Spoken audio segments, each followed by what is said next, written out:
South east में आप एक दिया जला लें, तो उससे वहाँ का फायर एलिमेंट एक्टिवेट होगा। अग्नि वहाँ पर अगर जलती है तो अग्निकोण आपका एक्टिवेट होकर आपके घर में जितने मेंबर्स को हेल्थ इश्यूज है उनको ठीक करेगा। नॉर्थ ईस्ट में बच्चों को बिठाओ जी और बच्चों का कमरा आप नॉर्थ ईस्ट में रखो, तो वहाँ से भी आपको काफ़ी पॉजिटिविटी देखने को मिलेगी। और उनका जो फेसिंग होता है, जी ईस्ट फेसिंग करवाओ आप, जहाँ से सूर्योदय होता है, अगर उसकी तरफ बच्चा अगर बैठ के पढ़ेगा तो काफ़ी ज़्यादा संभावनाएं रहेगी उसका पढ़ाई में मन लगने का।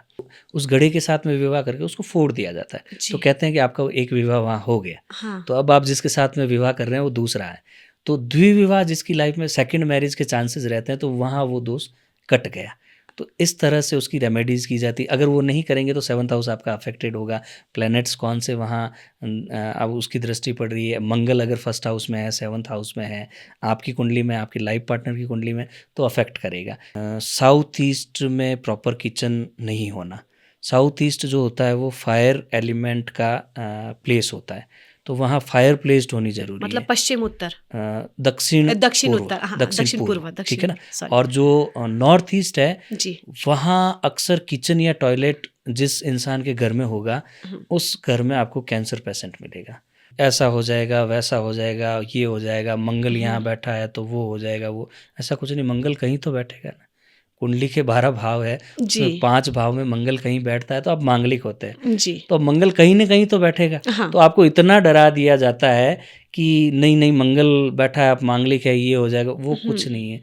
मंगल को आप पॉजिटिव तरीके से भी देख सकते हैं कि वो आपकी फायर एलिमेंट है, मार्स जो है फायर एलिमेंट है, तो वो आपको फायरी बनाएगा, मतलब आपको साहस देगा, हिम्मत देगा, आपको एक्टिव रखेगा। नमस्ते, म इन्दिरा बस्नेत, मोडल तथा सञ्चारकर्मी र हाम्रो दैनिकीय जीवनमा एस्ट्रोलोजी सम्बन्धी, वास्तु सम्बन्धी थुप्रै क्वेसनहरू भइ नै रहेको हुन्छ।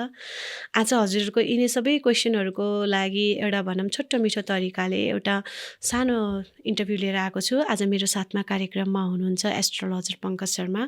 उहाँ विगत केही समय अगाडिबाट नै राजस्थानको जोधपुरमा रहेर यो पेसामा हुनुहुन्छ र आज चाहिँ मैले उहाँलाई हाम्रो सोमा बोलाएको छु र उहाँबाट अब हामी अगाडि केही जानकारीहरू लिन सक्नेछौँ। नमस्ते सर, नमस्ते। आपका स्वागत है हमारे बहुत बहुत चैनल धन्यवाद, पर। आभार आपका। और आप अपना थोड़ा-सा अपना परिचय। जी बिल्कुल। मैं एस्ट्रो पंकज शर्मा, जी एस्ट्रोलॉजी और वास्तु कंसल्टेंसी दोनों करता हूँ। और बेसिकली मैं इंडिया से बिलॉन्ग करता हूँ, इंडिया में राजस्थान से आता हूँ मैं। और वर्ल्ड वाइड मेरे क्लाइंट्स हैं, तो उनको मैं ऑनलाइन कंसल्टेंसी देता हूँ। और जी। कई सारी कंट्रीज़ है तो वहाँ जाकर मैं वास्तु विजिट भी करता हूँ और उनसे मिलता भी हूँ। और क्या कहते हैं, जैसे आप अभी नेपाल, पहले इससे पहले तो आप राजस्थान से, जैसे जी आपने कहा आपका जन्मभूमि जो है जी राजस्थान में है, जी जी। तो फिर आपका ये नेपाल में आना जाना मतलब कब से, कई कितने टाइम से है? बेसिकली मैं करीब 2-3 सालों से आ रहा हूँ, लेकिन पहले जब आना होता तो साल में 1 बार या 6 महीने में 1 बार आना होता था। जी लेकिन अब कुछ संयोग ऐसे बन रहे हैं, नेपाल का प्यार, स्नेह, सहयोग ऐसा मिल रहा है कि नेपाल जी मुझे बार-बार बुला रहा है। तो ये मत काठमांडू की ज़मीन मुझे महीने में 5-7 दिन, 10 दिन हर महीने बुला रही मतलब पिछले। खींचती रहती हाँ, है, बिल्कुल ये अब एक चल रहा लगाव है। सा हो गया बिल्कुल है। ये लगाव सा हो गया है। अच्छा, जैसे हम लोग जितने भी मॉडर्न क्यों ना हो जाएं, जी, लेकिन अभी भी बुजुर्ग से लेकर अब हर बच्चे में जी, एक ऐसा चीज़ है जो हम लोग कहते रहते हैं, ज्योतिष और वास्तुशास्त्र। बिल्कुल।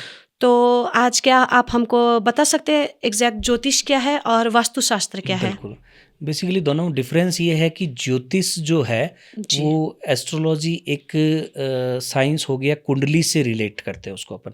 जी किसी भी व्यक्ति का जब जन्म होता है तो नक्षत्र की क्या स्थिति थी, ग्रह कैसे थे, उनके आधार पर एक कुंडली का निर्माण होता है, तो वो ज्योतिष में आता है। और वास्तु किसी भी जगह का, कोई घर है आपका, कोई बिज़नेस प्लेस है, ऑफ़िस है, कोई भी जगह है, कोई इंडस्ट्रियल आपका प्लेस हो गया, तो वहाँ जो कंस्ट्रक्शन हो रखा है तो उसको अपन वास्तु में देखते हैं कि वहाँ 5 एलिमेंट्स जो होते हैं वो बैलेंस्ड होने चाहिए।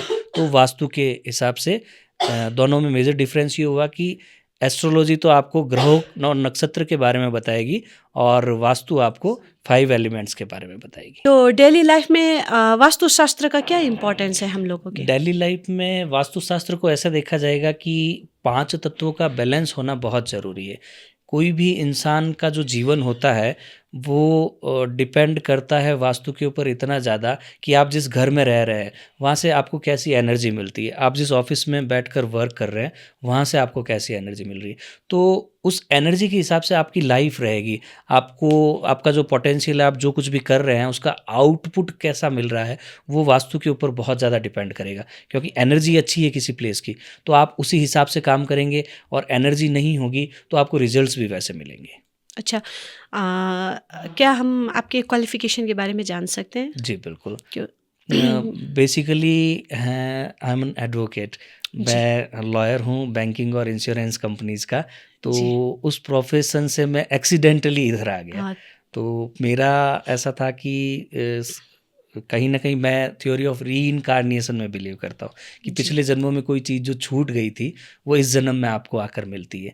तो मेरा कहीं ना कहीं पिछले जन्म में इस चीज़ से संबंध था, तो इस जन्म में मुझे आकर ये मिला। एस्ट्रोलॉजी जो है मुझे बड़ा खींचता था, मतलब मेरा पैशन एस्ट्रोलॉजी है। तो मैं धीरे धीरे अपने पैशन को अपना करियर बनाता गया और इसी में पूरा शिफ्ट हो गया। जैसे अब हम लोग मतलब हमारे जो बुजुर्ग मतलब ग्रैंड पेरेंट्स होते हैं, हम लोग उनके अकॉर्डिंगली किसी भी करियर में चले जाते हैं। जैसे अगर मेरे दादाजी आर्मी में है तो मेरे बिल्कुल पिताजी वहाँ गए बिल्कुल और मैं वहाँ गई, तो ऐसे हो बिल्कुल। जाता है।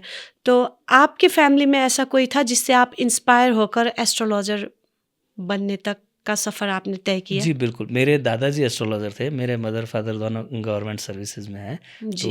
उनका कभी उस चीज़ को लेकर इतना था नहीं, लेकिन मैं भी मेरे करियर में बहुत सारे चेंजेज़ आए। यहाँ तक मैं सीधा एस्ट्रोलॉज़र बन के नहीं आया, अच्छा। बहुत सारे सडन चेंजेज़ आए। तो लगता था, बैठ के सोचता था कि डेस्टिनी क्या है, क्या करवाना चाहती है, कहाँ ले जाना चाहती है। तो फिर दादाजी की जो मैं मतलब छोटे से गाँव से, मेरा अभी मैं जहाँ से हूँ छोटा-सा टाउन है, मेरे दादाजी रहते थे, वो एक छोटा-सा गाँव था। तो जब भी मैं वहाँ जाता था उनकी पुरानी किताबें वहाँ पड़ी रहती थी।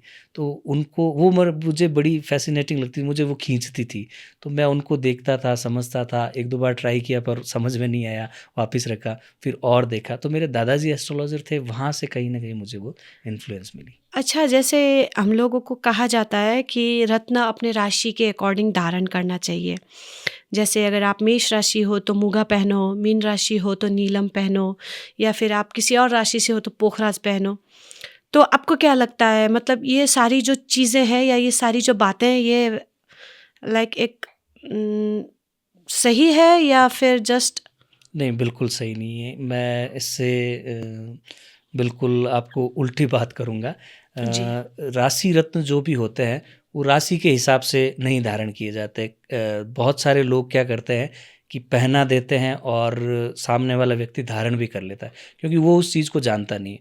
उसको बोलेंगे कि भई आपकी मेष राशि है, आप मूँगा पहन लो। हुँ। लेकिन होता ऐसा है कि अब आपकी जो कुंडली है उसमें जो प्लैनेट प्लेस्ड होते हैं, वो जी। कहाँ बैठे हैं, वो किस हाउस में बैठा है, उसकी दृष्टियाँ कहाँ पड़ रही है, डिग्री वाइज़ वो कैसा है, वो जिस राशि में बैठा है उसका वो मित्र है या शत्रु है, वो सारी चीज़ देखकर आप उसको रत्न को धारण कर सकते हैं। कुंडली के जैसे छठा, 8वां और 12वां भाव है, 6th, 8th और 12th हाउस जो कुंडली का होता है वो अच्छा नहीं होता है। जी। अगर उसमें कोई प्लैनेट बैठा है और आप उसका जेमस्टोन पहन लेते हो तो आप उस चीज़ के इफ़ेक्ट बढ़ा देते हो। तो मैं उस चीज़ से रिलेट नहीं करता कि आपका जो राशि का स्वामी है आपको वो रत्न धारण कर लेना चाहिए। आपको किसी भी अच्छे एस्ट्रोलॉजर के पास जाकर कुंडली बता के आपको उनसे पूछना है कि मुझे कौन से जेमस्टोन आप सजेस्ट करोगे, तब वो आपको बोलेंगे कि आपका ये प्लैनेट इस डिग्री पर इस हाउस में बैठा है, तो इसको अपन और स्ट्रॉन्ग करने के लिए ये जेमस्टोन सजेस्ट करेंगे। और जैसे कि अब आपने कहा कि वास्तुशास्त्र के हिसाब से जैसे हम लोग अगर ऑफिस बनवा रहे हैं, घर बनवा रहे हैं, तो उसको हमको अकॉर्डिंगली वास्तुशास्त्र के हिसाब से बनवाना चाहिए। तो जैसे मैंने सुन रखा है, मतलब कई सारी बातें मिथ है या नहीं ये तो जी, पता नहीं। जैसे हम लोगों को साउथ वेस्ट में जो है घर के जो सबसे सीनियर पर्सन है उनका बेडरूम होना चाहिए, बिल्कुल, या फिर नॉर्थ ईस्ट में हम लोगों को मंदिर बनवाना चाहिए। बिल्कुल।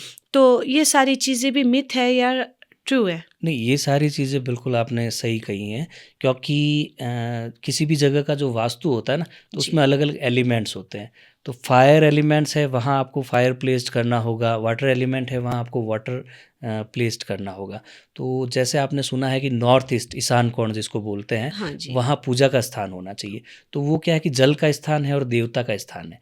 तो आपका कोई भी घर है, ऑफ़िस है, बिज़नेस प्लेस है, तो वहाँ आप जब देवता को स्थापित करते हैं तो नॉर्थ ईस्ट में करते हैं, क्योंकि वो देव स्थान होता है। जी। उनको अगर आप फायर एलिमेंट में कर देंगे, अगर साउथ ईस्ट में जहाँ किचन होना चाहिए वहाँ अगर उनको कर देंगे, तो आपको बहुत से फाइनेंशियल लॉसेस हो सकते हैं, हेल्थ इश्यूज़ क्रिएट हो सकते हैं, वो सारी चीज़ें आपकी लाइफ में हो सकती है। और जैसे हम लोगों को अब ये हम लोगों का ना एक रूटीन सा बन गया है, मतलब सुबह उठो, अपने जो भी मतलब डेली बेसिस में काम रहते हैं, तो कई बार ऐसा होता है हम लोग अपना जो मतलब हम लोग कहते हैं ना कि कर्म करो, कर्म बिल्कुल, तो करते रहते हैं लेकिन उसका बिल्कुल, फल नहीं मिलता है। जैसे बिल्कुल, कई बार हम लोग मेहनत करते हैं लेकिन अकॉर्डिंग उसके हिसाब से हम लोगों को फाइनेंशियली प्रॉब्लम बहुत सारे आते रहते हैं। बिल्कुल, कई लोगों के अभी भी लाइफ में जैसे चल रहा है बिल्कुल। फाइनेंशियली इशू, तो मतलब पूरे होता है, दुनिया होता में है। ही है हाँ, ऐसे हाँ, बिल्कुल, क्राइसिस। बिल्कुल, बिल्कुल, फिर भी हम लोग जिस किस्म से मतलब काम बिल्कुल, कर रहे हैं या परिश्रम कर रहे हैं, हम लोगों को फल नहीं मिलता है। बिल्कुल। तो इसके लिए हम लोगों को क्या करना चाहिए? इसके लिए होता ऐसा ना कि आप बने हुए किसी काम को करने के लिए, लेकिन आप कर कुछ और रहे हैं। हुँ, आपके अंदर जो एट्रीब्यूट्स हैं वो जी, अगर लीगल फील्ड के हैं और आप डॉक्टर बनकर मेडिकल फील्ड में काम कर रहे हैं, तो आप कभी आगे नहीं बढ़ पाएंगे। आप एक अच्छे बिजनेसमैन हो सकते हैं, लेकिन आप जॉब कर रहे हैं, तो आप कभी कामयाब नहीं हो पाएंगे। तो फिर अगर आप उस तरह से काम करेंगे, तो उसका रिजल्ट यही आना है कि आप फाइनेंशियली स्ट्रांग नहीं हो सकते, क्योंकि जो काम, मेरे हिसाब से इंसान को दो तरीके से काम करना चाहिए।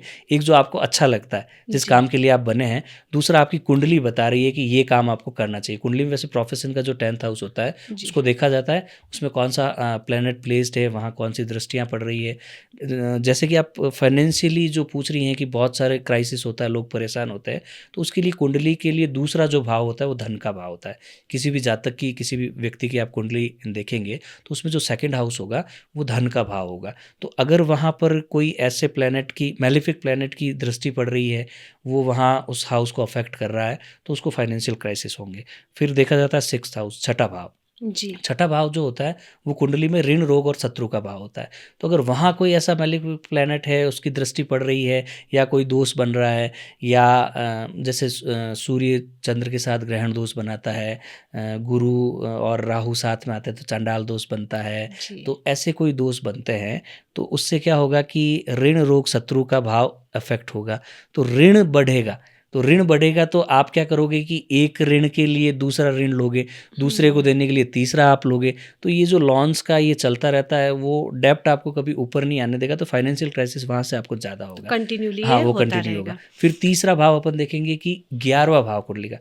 एक तो दूसरा भाव बताया मैंने इनकम का, जो धन का भाव है, जी। और छठा भाव बताया कि फाइनेंशियल लॉसेस का जो हाउस है, और 11वां भाव जो होता है 11th हाउस, वो होता है इनकम का हाउस। उसको आपको देखना है कि वहाँ कौन सा प्लैनेट प्लेस्ड है, वहाँ कौन सी राशि है, कौन सी दृष्टियाँ पड़ रही है। तो इन सारी चीज़ों को देखकर ही किसी भी इंसान की लाइफ में फाइनेंशियली उसको स्ट्रांग किया जा सकता है, उसको बताया जा सकता है कि आपको ये चीज़ें करनी चाहिए, ये ग्रह अगर वहाँ खराब आपको परिणाम दे रहा है, हुँ। तो उसकी आपको ये रेमेडीज़ करनी चाहिए। तो धीरे धीरे आई थिंक 30 to 45 डेज़ में कोई भी अपन रेमेडीज़ करते हैं तो उसका इफ़ेक्ट आना चालू हो जाता है। तो वहाँ से उस व्यक्ति का जीवन परिवर्तन होने लगता है।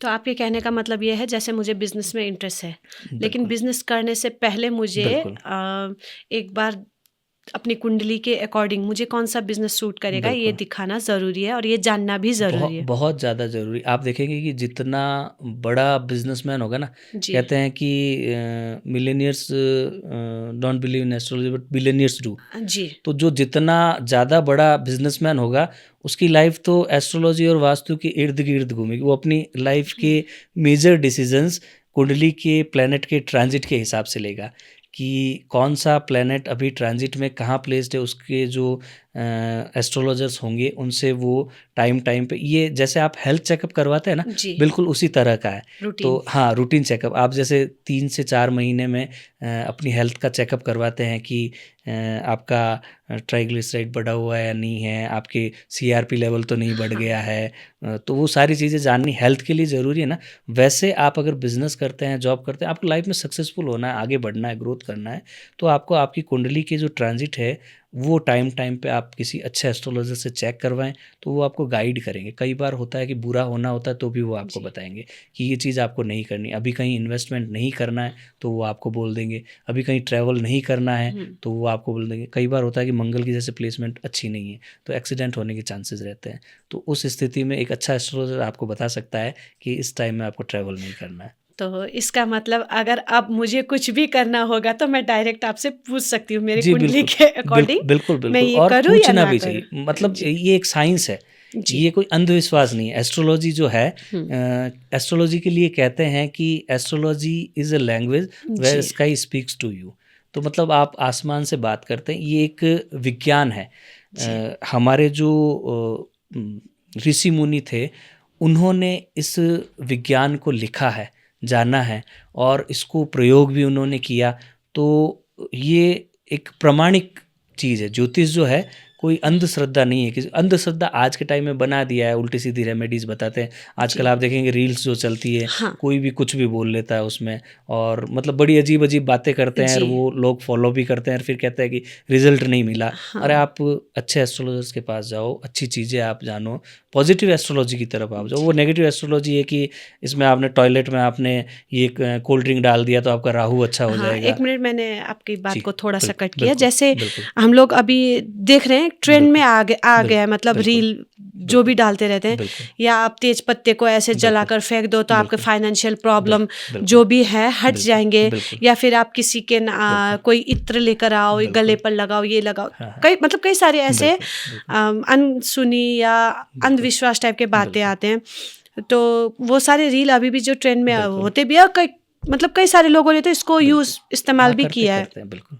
लेकिन वो उन लोगों को, जैसे आपने कहा, रिजल्ट रिज़ल्ट नहीं नहीं मिल रहा है, मिलता, फिर वो बिल्कुल, लोग कहते हैं कि कई सारे एस्ट्रोलॉजर को ब्लेम भी करते बिल्कुल, हैं। बिल्कुल, लेकिन वही एस्ट्रोलॉजर अभी ट्रेंड पर आ भी रहे हैं, बिल्कुल, बिल्कुल, बिल्कुल, जैसे कि आप देख बिल्कुल, सकते हैं। बिल्कुल। तो आपको क्या लगता है, मतलब किसी भी एस्ट्रोलॉजर को अगर आपके पास कोई अपनी प्रॉब्लम लेकर आ रहा है, बिल्कुल, तो ये क्या लगता है आपको, जो भी ये रेमेडी बताते हैं, बिल्कुल, जैसे कि आप इत्र लगाओ तो आपका बिल्कुल। जो भी मतलब हुँ, हुँ, शादीशुदा लाइफ बिल्कुल। है, हुँ, हुँ, या फिर आपका जो भी मतलब अभी बिल्कुल, लव लाइफ है, वो बिल्कुल, अच्छा जाएगा, हुँ। या फिर आप तेज पत्ता जला दो तो फिर आपका फाइनेंशियल प्रॉब्लम जो भी है, फाइनेंशियली इश्यूज है, वो चले जाएंगे। बिल्कुल। तो आपको क्या लगता है, ये सारी चीज़ें सही है देखो, मतलब? एस्ट्रोलॉजी एक प्रोफ़ेशन है, तो सबकी अपनी-अपनी आइडियोलॉजी है, सब हुँ, अपने-अपने हिसाब से काम कर रहे हैं। बाकी मैं ये कहना चाहूँगा कि अगर आपको जीवन में पैसा चाहिए, तो कोई तेज पत्ता जला के पैसा नहीं आएगा, जी। ठीक है? आपको उसके लिए कर्म करना पड़ेगा। हाँ, आप कुछ कर ही नहीं रहे हैं और फिर आप उसके लिए ये कर रहे हैं, वो कर रहे हैं, तो हुँ, उसके लिए सबसे पहले आपको खुद को जानना होगा कि why I am exist on this earth.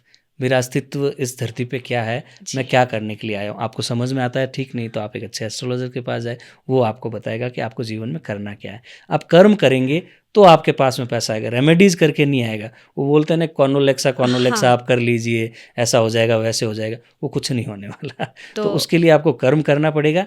Remedies, proper remedies होती है, वो आप कीजिए। मंत्र से होती है। आप किसी भी तरह का मंत्र करते हैं, बीज मंत्र का जाप करते हैं, जी। तो वो आपकी लाइफ में जो नेगेटिव प्लैनेट्स हैं, उनके जो रिज़ल्ट आपको मिल रहे हैं, हुँ, उस भाव में कमी लाता है। आप दान कीजिए, जिस प्लैनेट से आपको नेगेटिव इफ़ेक्ट मिल रहे हैं, उससे रिलेटेड दान कीजिए। जैसे आपका चंद्रमा खराब है, जी। चंद्रमा पीड़ित है, तो सोमवार के दिन आप सफ़ेद चीज़ का दान कीजिए। आटा हो गया, चावल हो गया, दूध हो गया, दही हो गया, डेफ़िनेटली आपको रिज़ल्ट मिलेंगे। और आप वहाँ कहेंगे कि ऐसा कुछ करना है, ऐसा लगा लेना है, वो कर लेना है, वो चीज़, उससे आपको कोई रिज़ल्ट मिलने वाला नहीं है। किसी बीज मंत्र का आप जाप करेंगे, तो उससे आपको रिज़ल्ट मिलेगा, उस प्लैनेट से रिलेटेड आपको हुँ, काफ़ी कुछ पॉजिटिव देखने को मिलेगा। तो एस्ट्रोलॉजी उस तरह से आपकी लाइफ बदल सकती है। ये शॉर्टकट तरीके, क्योंकि ये आज के समय में जो कुछ चल रहा है ना, ये राहु है। कलयुग में जो कुछ है, अपन जहाँ बैठे हैं, ये जैसे स्टूडियो है पॉडकास्ट के लिए, ये राहु जी। के अंडर में आता है।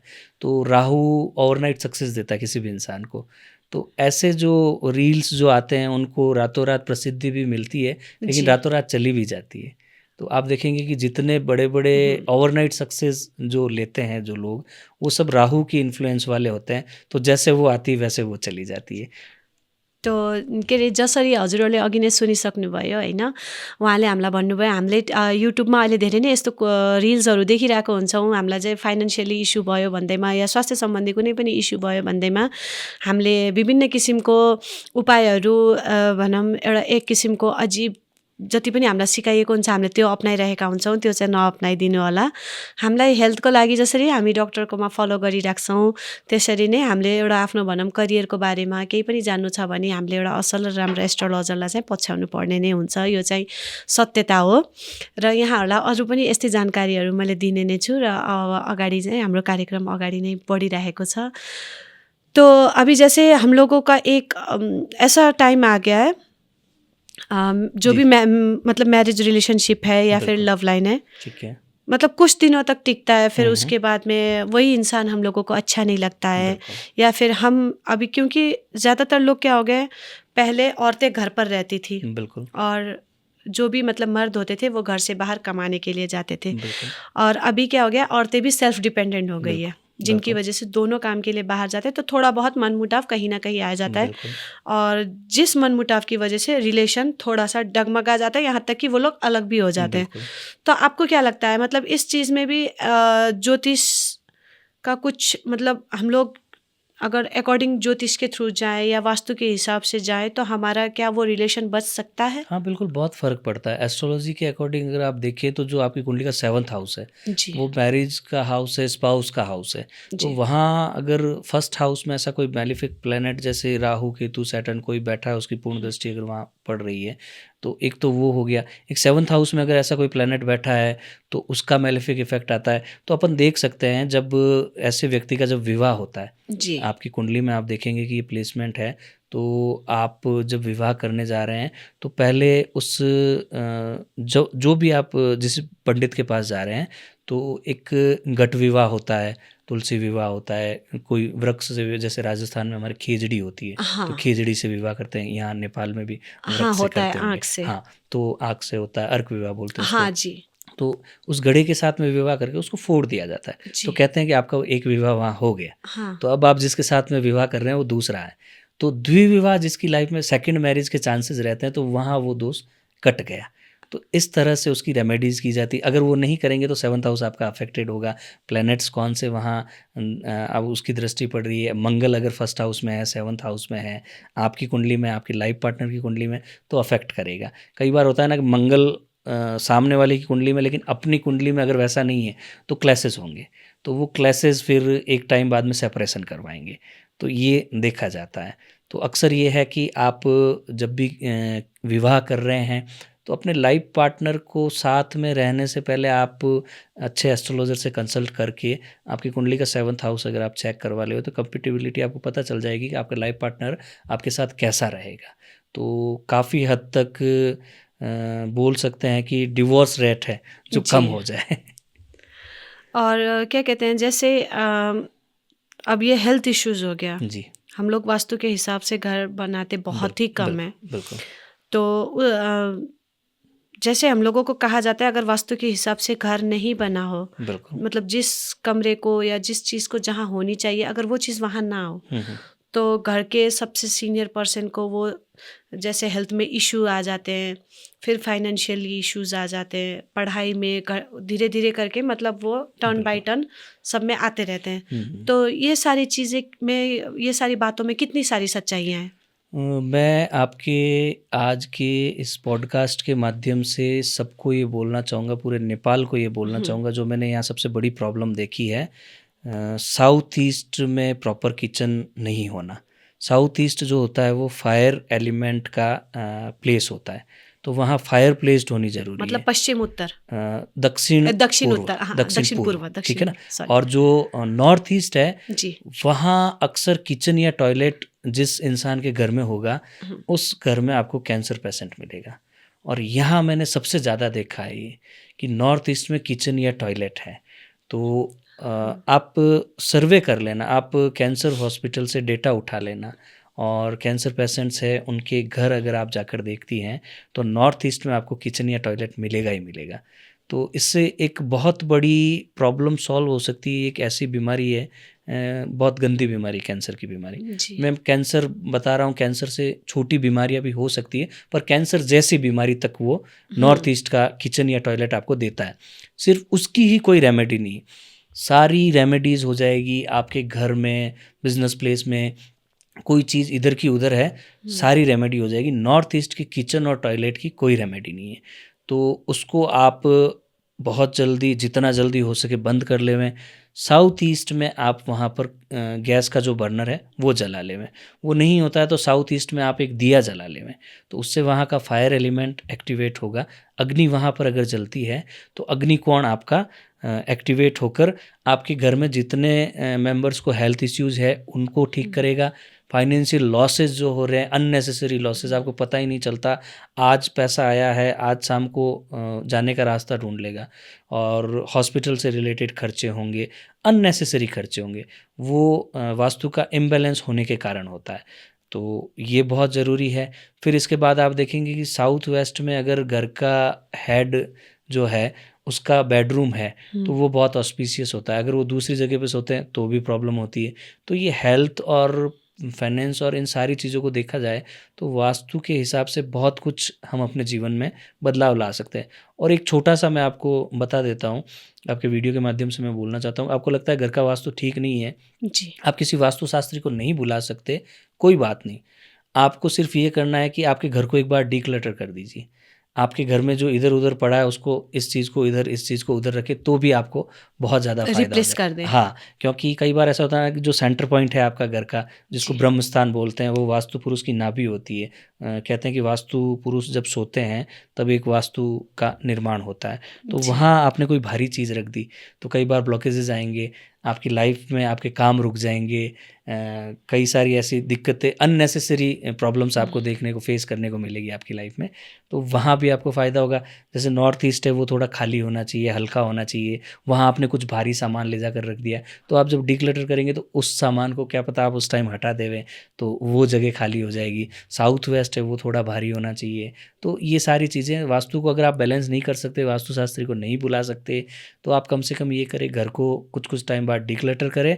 और जी। एक सबसे अच्छी रेमेडी जो पीली सरसों होती है वो सुबह-सुबह घर में आंगन पर बिखेर देवें और उसको जैसे सफाई करते हैं ना, घर की झाड़ू निकालते हैं, जी। उससे उसको बाहर निकाल देवें। तो आपके घर की नेगेटिव एनर्जी जितनी भी है, नेगेटिविटी जितनी भी है, वो उससे बाहर निकल जाएगी। मतलब सुबह जैसे हम लोग उठकर झाड़ू हाँ, पोछा करते उठकर हैं, जब झाड़ू पोछा तो करते पहले हैं, हाँ, सरसों हाँ, डालकर फिर आंगन कुछ पर देर कुछ बाद। सरसों आप उसमें डाल लेवें जी। और उसको आप झाड़ू के साथ में उसको घर से बाहर निकाल देवें।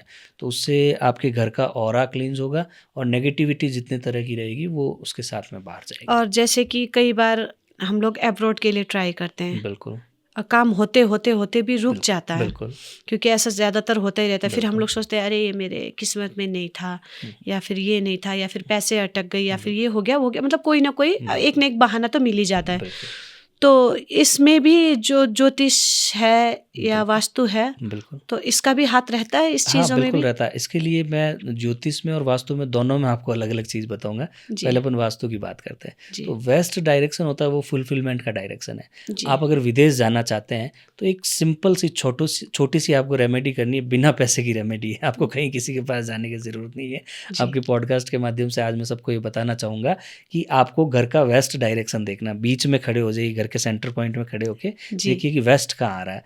तो आपको जीवन में जो चीज़ चाहिए उसकी फ़ोटो या कोई भी आइडल वहाँ आप प्लेस कर दीजिए। जी। मान लो आपको यूके का वीज़ा लगवाना है, तो उससे रिलेटेड जैसे आपको स्टडी करने जाना है तो उस यूनिवर्सिटी का फ़ोटो आप लगा लीजिए। जी। आपको दुबई जाना है, कोई काम करना है, तो उससे रिलेटेड आप वहाँ कोई आइडल, कोई फ़ोटो आप लगा लीजिए।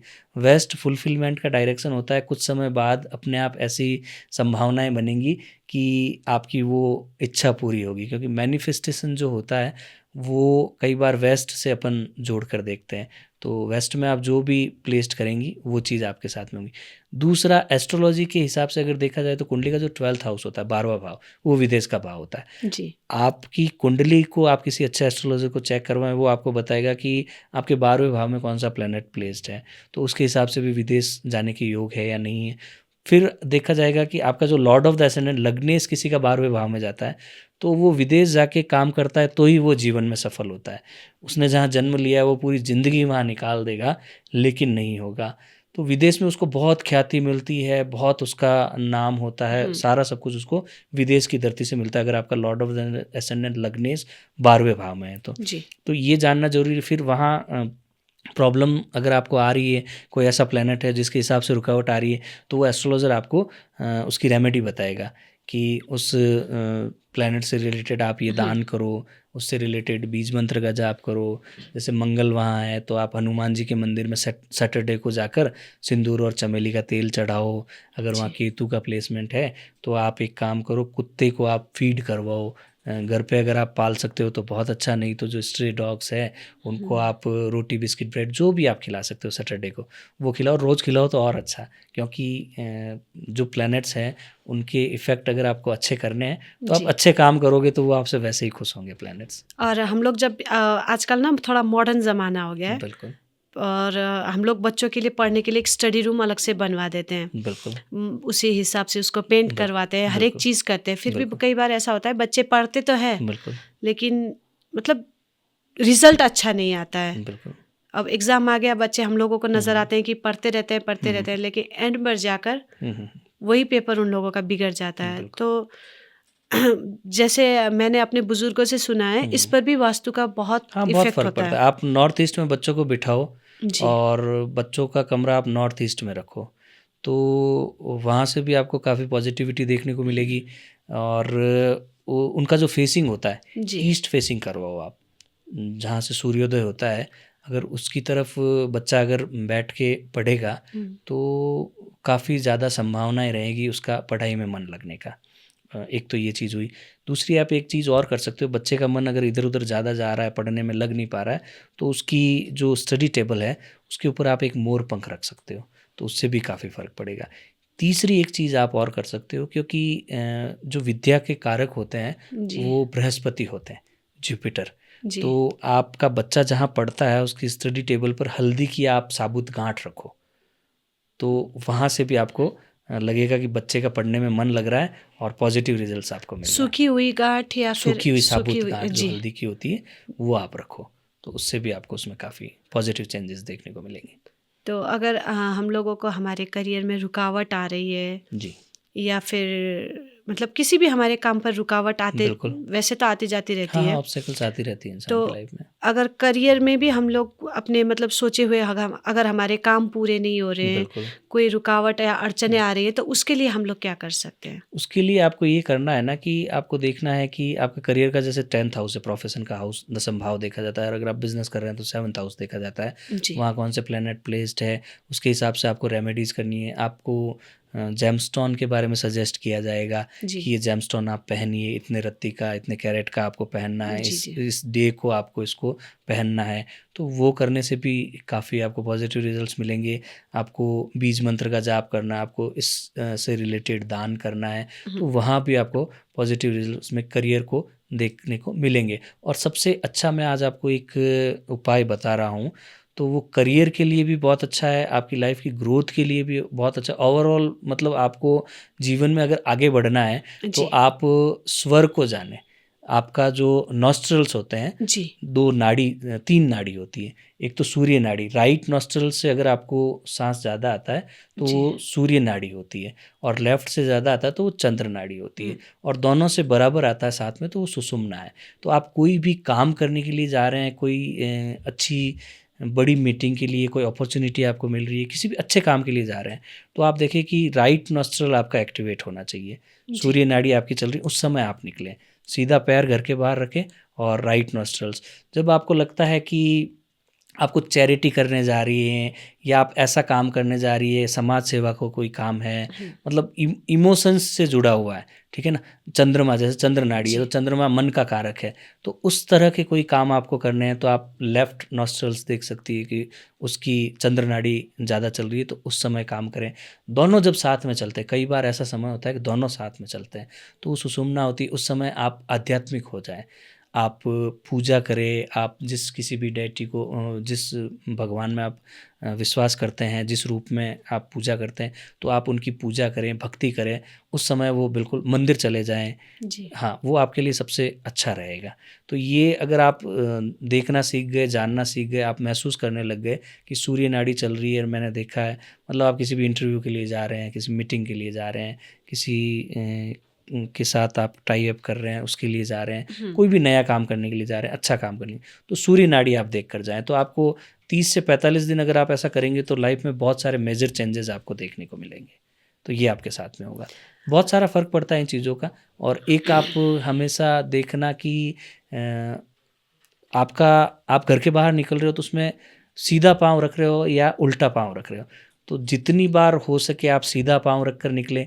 सुबह आप जो उठते हैं तो सबसे पहले सीधा पाँव सूर्य नाड़ी का स्वर देखें कि राइट नोस्ट्रल चल रहा है। सीधा पाँव आप ज़मीन पे रखें बेड के नीचे और दोनों हाथों में देखें कराग्रे वसते लक्ष्मी कर मध्य सरस्वती कर मूलते गोविंदम प्रभाते कर दर्शनम। इस मंत्र का जाप करें और आपके दिन की शुरुआत करें। 30 से 45 दिन में आपको पॉजिटिव चेंजेस मिलेंगे आपकी लाइफ में।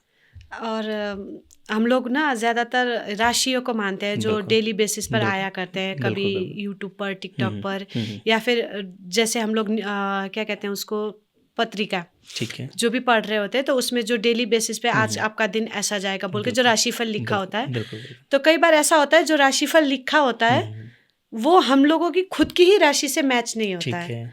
तो ये ऐसा क्यों होता रहता वो है? ऐसा इसलिए होता है कि राशिफल भी अलग-अलग तरीके के होते हैं। जैसे जी। वेस्टर्न एस्ट्रोलॉजी उसमें क्या है कि सन साइन होता है जी। और यहाँ मून साइन होता है। हाँ। हम देखते हैं तो यहाँ क्या है कि चंद्र राशि के ऊपर सारा सब कुछ चलता है। तो आपकी कुंडली में जब आप देखेंगे कि मून कहाँ कौन सी राशि में प्लेस्ड है तो वो जी। आपकी राशि है। जैसे चंद्रमा 1 जहाँ लिखा हुआ है वहाँ है तो मेष राशि हो जाएगी, 2 लिखा हुआ है तो वृषभ राशि हो जाएगी, 3 लिखा हुआ है वहाँ अगर चंद्रमा तो मिथुन राशि होगी। तो जी। सबसे जी। पहले तो आप अपनी राशि जानना वहाँ से सीखें कि आपकी राशि क्या है। आपकी जी। राशि होती कुछ है, आप देखते कुछ हैं, जी। आपका नाम अलग चल रहा है। जी। जिस समय कुंडली बनी थी उस टाइम चंद्रमा जहाँ था वो राशि आपकी अलग थी। तो राशि को आप पहले देखना सीखें कि आपकी राशि कौन सी है, उसके बाद आप राशिफल देखें तो नहीं, वो ऐसा ज़्यादा ठीक मेरे रहेगा। साथ भी हुआ है। जैसे मेरा राशि कुंभ है, ठीक है, तो मैंने कई बार न्यूज़पेपर पर दिखा है तो बिल्कुल। वहाँ पर मतलब लिखा होता है या आज आपका दिन अच्छा जाएगा, बिल्कुल, लेकिन बिल्कुल अपोजिट हो जाता है। बिल्कुल, और कभी कभार वहाँ पर लिखा होता है कि आज आपका थोड़ा सा हेल्थ में बिल्कुल, इश्यू दिखने वाला, लेकिन वो होता नहीं है। बिल्कुल। तो ऐसा मतलब मैं सबके। बिल्कुल वही आपको बता रहा जी। हूँ कि उसमें ऐसा होता है ना कि चंद्र राशि अलग होती है, सूर्य राशि अलग होती है। जी। तो उस राशि को आप सबसे पहले पता करें कि आपकी राशि क्या निकलती है। कई बार लग्न देखते हैं, लग्न से भी देखा जाता है। तो जिस समय आपका जन्म हुआ था तो जी। आपका लग्न क्या निर्धारित हुआ, तो कई लोग लग्न भी देखते हैं, लग्न के हिसाब से भी देखते हैं। तो सबका अलग अलग होता है। तो चंद्र राशि के हिसाब से देखें तो वो आपको थोड़ा मैच होगा। तो आज के इस शो के दौरान आप मतलब इस शो के थ्रू आप क्या कहना चाहते हैं? मतलब सारे जो भी अभी ये पॉडकास्ट देख रहे हैं या देखेंगे आगे यूट्यूब पर जी। भी, तो उन लोगों को आप वास्तु और ज्योतिष संबंधी किस चीज़ के बारे में सबसे ज़्यादा मतलब क्या चीज़ बताना चाहेंगे आप? मैं एक चीज़ कहना चाहूँगा कि नेगेटिव एस्ट्रोलॉजी है उससे आप दूर रहें। हुँ। मैं सबको बोलना चाहूँगा जो कि ये कि जो टोना टोटका सिखाते हाँ, हैं। वो है। और उसके अलावा जो हुँ। डराने वाली एस्ट्रोलॉजी है जी। कि ऐसा हो जाएगा, वैसा हो जाएगा, ये हो जाएगा, मंगल यहाँ हुँ। बैठा है तो वो हो जाएगा, वो ऐसा कुछ नहीं। मंगल कहीं तो बैठेगा ना। कुंडली के 12 भाव है, जी। उसमें 5 भाव में मंगल कहीं बैठता है तो आप मांगलिक होते हैं। जी। तो अब मंगल कहीं न कहीं तो बैठेगा। हाँ। तो आपको इतना डरा दिया जाता है कि नहीं, नहीं मंगल बैठा है, आप मांगलिक है, ये हो जाएगा, वो कुछ नहीं है। मंगल को आप पॉज़िटिव तरीके से भी देख सकते हैं कि वो आपकी फायर एलिमेंट है। मार्स जो है फायर एलिमेंट है, तो वो आपको फायरी बनाएगा, मतलब आपको साहस देगा, हिम्मत देगा, आपको एक्टिव रखेगा। तो उसको कई बार नेगेटिव तरीके से, नेगेटिव एस्ट्रोलॉजी में नकारात्मक तरीके से प्रदर्शित किया जाता है। तो जी। नेगेटिव एस्ट्रोलॉजी में खूब सारी ऐसी चीज़ें, उनसे आप दूर रहें।